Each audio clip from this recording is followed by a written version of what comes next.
Well, it's that time once again. The finals, season 5. Dude, season 5, man. That's just crazy that we've already made our way to the game's 1-year anniversary.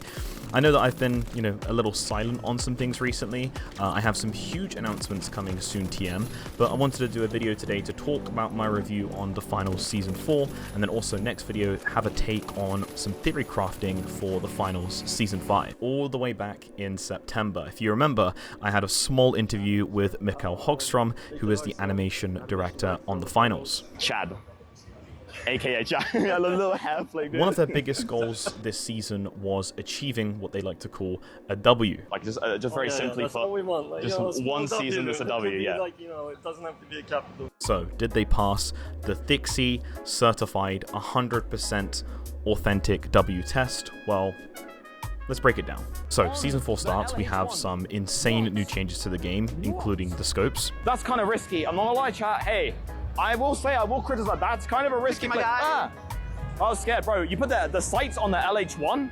I put the sights wherever I want to. New weapons, animations, balance changes. Okay, but let's be serious for a second. The new weapons this season were absolutely perfect for the game. Way better than season 3, okay? The M26 just looks cool, it's fun to use, and it complements Light having a bit more of an aggressive, CQB style.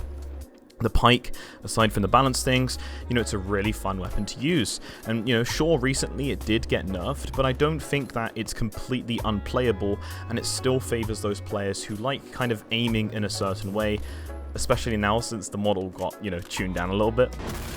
The Jeweled Eagles, I mean, come on, do I really need to say more? It's damn Jeweled Eagles, okay? Even the skins are just they're just so insane. The new map, Fortune Stadium, I mean, again, it's just a really nice addition to the game. It plays well, aside from, some spawn things that have been kind of adjusted since then. It looks amazing. Also, blending in the sponsors and things like that. It really feels like the new map is actually a part of the finals universe. And speaking of the sponsors, again, adding that kind of depth of contracts and, just choosing a side was amazing. It's something that I've really wanted to kind of see in the game, and it worked really well. I will say that for people like myself, and maybe you as well watching at home, that don't really get to play as much, it's pretty difficult and confusing on how to actually gain or earn fame points, which is in the game. People say, oh, just play X game mode, but sometimes it doesn't really make the difference in that anyway. Speaking of sponsors, today's sponsor is none other than Raid. No, I'm just kidding. No, the videos this season for the sponsors are also just looking so damn good as well. I was saying that the sponsors kind of feel like a mini Super Bowl ad, during like halftime of the final show, for example. It was just super sick to see. And, it really sells the depth that the game needed, and I really can't wait for things to kind of go further in this direction as well. Strangely enough, the actual performance of the game was as smooth as it's always been since like season 2. I know people have been telling me that they've been getting some mixed results. I was playing with Jar Jar recently, and he had been also saying that like the game crashes for him and things like that. It's quite strange because I don't really have those issues, and the servers feel pretty damn good overall. But for you guys obviously watching at home, I do hope that it improves in season 5. People were saying, it might be something to do with Unreal Engine, for example, things like that, but of course time will tell in that department. Okay, so for ranked, I actually really liked the tech and ideas behind ranked this season. You have to think about the problems and issues that the developers face when it comes to providing a really fun ranked experience, and I think that this season, ranked is actually really, really good. And I think the idea of having seeded teams inside of a tournament is actually kind of smart to kind of counteract the issue that we have where there is lesser players in ranked. And I did see some people complaining about it, mainly on Reddit, which is, no surprise. So the idea of ranked seeding is that you can allow teams which might be significantly better than you to still queue into your matches, but it doesn't necessarily punish you, because I know there are some algorithm things, if you're in a scenario where you're against better teams than you. You might be expected to lose that match. Yeah, matchmaking might sometimes give you tournaments which you shouldn't win. That's the whole point. And, the RS sometimes literally allows for you, if you look on the top right, to minimally lose score with the benefit of a massive increase. So it's kind of what we like to call risk to reward. You'll be putting risk by joining that tournament on your RS, but the reward is 2 times or 3 times more if you are lucky or good or successful to be able to get that RS gain. I will say some actual justified criticism for this type of ranked mode is kind of like how the seed is distributed. For example, if my team is at, like, let's say 150,000 RS in total, right? But then there's 2 other teams of like 149,999 and 149,998 RS, okay? Like, that matchmaker considers us of a potentially higher skill than everyone else, but the difference between us 3 is like literally like 3 RS.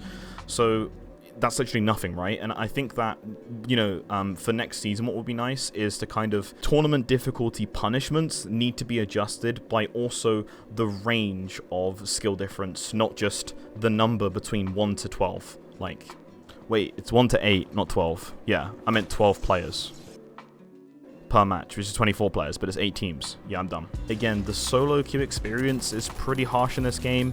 I mean, even as a duo, I had this experience recently where we did everything correct, but there was teams helping the worst team qualify or pass through, which I really think is unfair and is not even healthy for this game or my mental state. World Tour. Okay, now this is a big one because initially I think that the developers sort of saw World Tour as a kind of like testing ground for different scenarios which could be added into the game. Like, for example, if you guys remember, there was the health surge week that we saw recently as well. But what we kind of learned is that as a player base, you know, a lot of casual players normally either play ranked for some time and then they switch over to World Tour as a kind of like chill out type thing, or players will play modes exclusively like Power Shift, Terminal Attack, and World Tour. So what essentially happened is, and the reason why a lot of you guys have been noticing less variations of specific events in World Tour to mix it up, is that we don't necessarily want to interrupt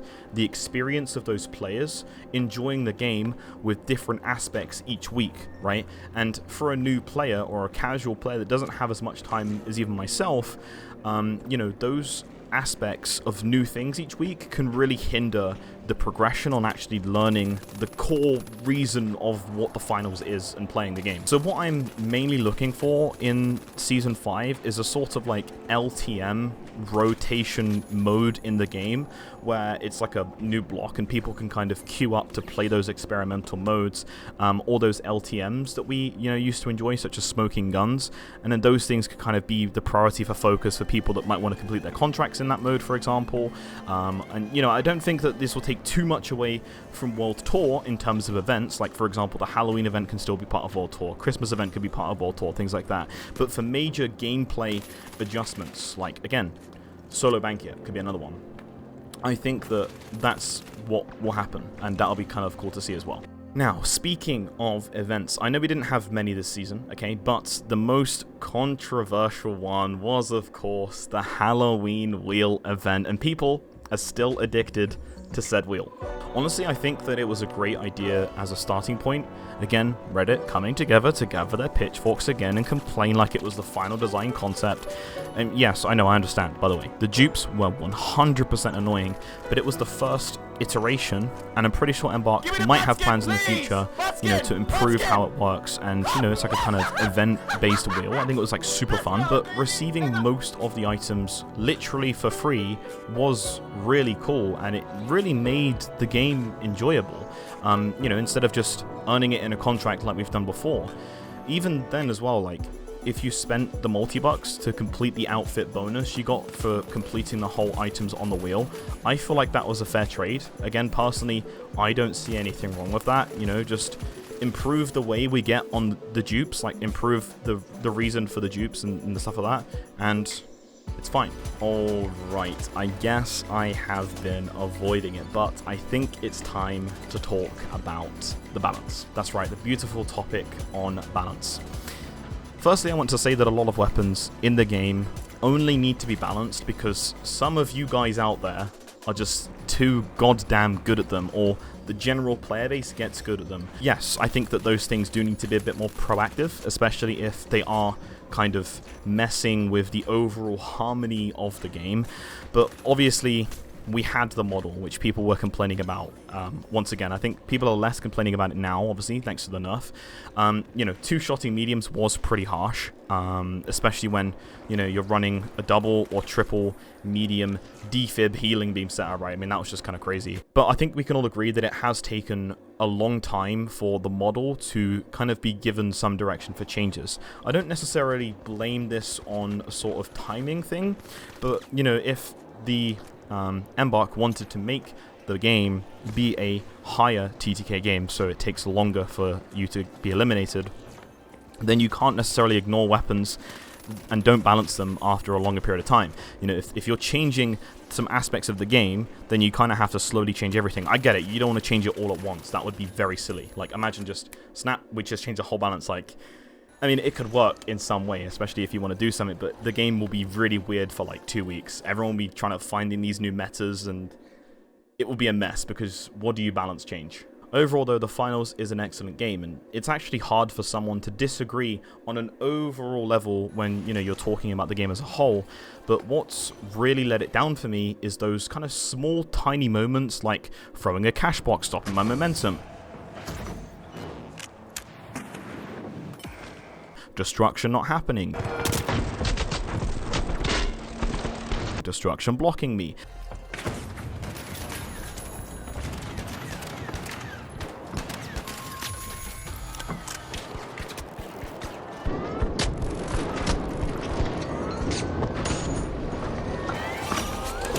movement,